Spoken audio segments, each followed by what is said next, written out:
This is the ultimate ad. It's the ultimate postcard.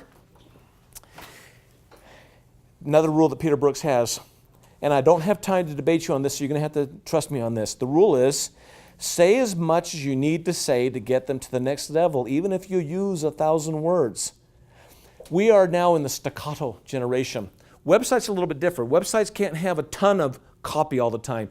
But when you're talking to one market, in this particular case, we're talking to people who want money. Notice the word that we underlined on the top postcard. What word did I underline?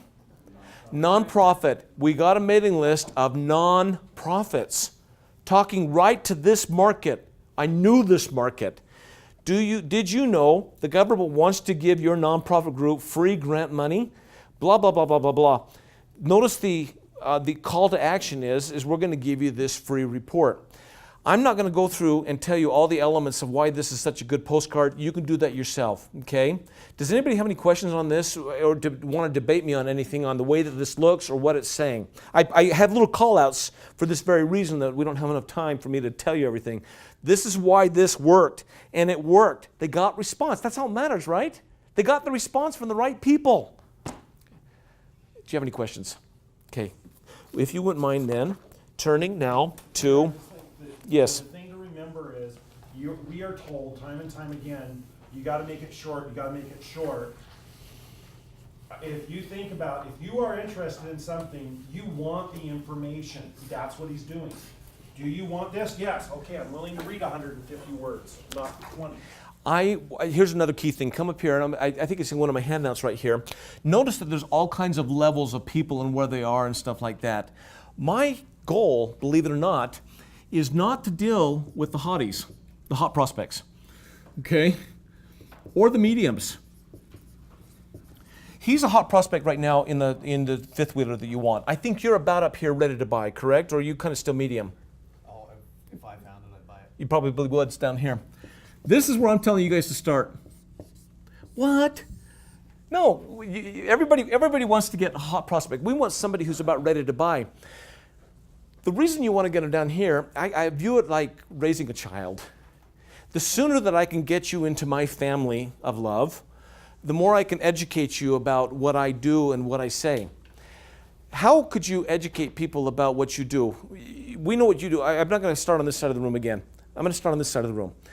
Who are you targeting right now? Are you going for, how do you know where they are even? Sit here and stutter. Who are you targeting, Jeff? Human resource directors. And are they about ready to buy, or they don't know, or they're here? Well, Are they at level 3, level 2, or level 1? well, 2 to 3. They know they have a problem with subs. Right now there's a shortage, and so they're trying to find ways to attract people, the employment shortage. Okay. The reason I want to get them down here, very good answer. The reason I want to get them down here is because I use a follow-up method, which is going to be in, sorry, you're going to miss it, but it's going to be in the next class on how to follow up once you get people. Your goal is to get them to either raise their hand and say, you know what, someday I might be interested in what you have to sell. I'm just looking at you because you answered. I get them down here because then I can spend some time educating them. And by the time they get up here, they're very eager to do it. Question, how many of you have bought a car from the same dealership more than twice? The same auto dealership? Really? Wow, okay. You said, Gordon, who?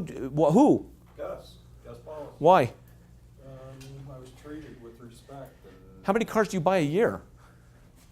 How many cars have you bought from them? Another year. How many? Okay, you're a heavy buyer. A new car?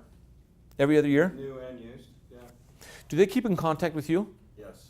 How? What does Gus Paulos do? Birthday cards. What else? Seasonal type direct mailers. Mm-hmm. And Come you? directly to me. Okay, so they know it's right to you. You had your hand up too, Jim. Who do you buy from? Well, the Tim Dolly Nissan.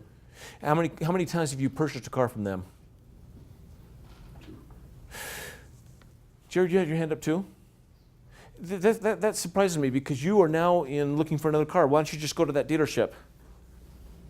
Because it's a trade. It's just The totally different thing. It's a fifth wheeler. They don't have it and stuff like that.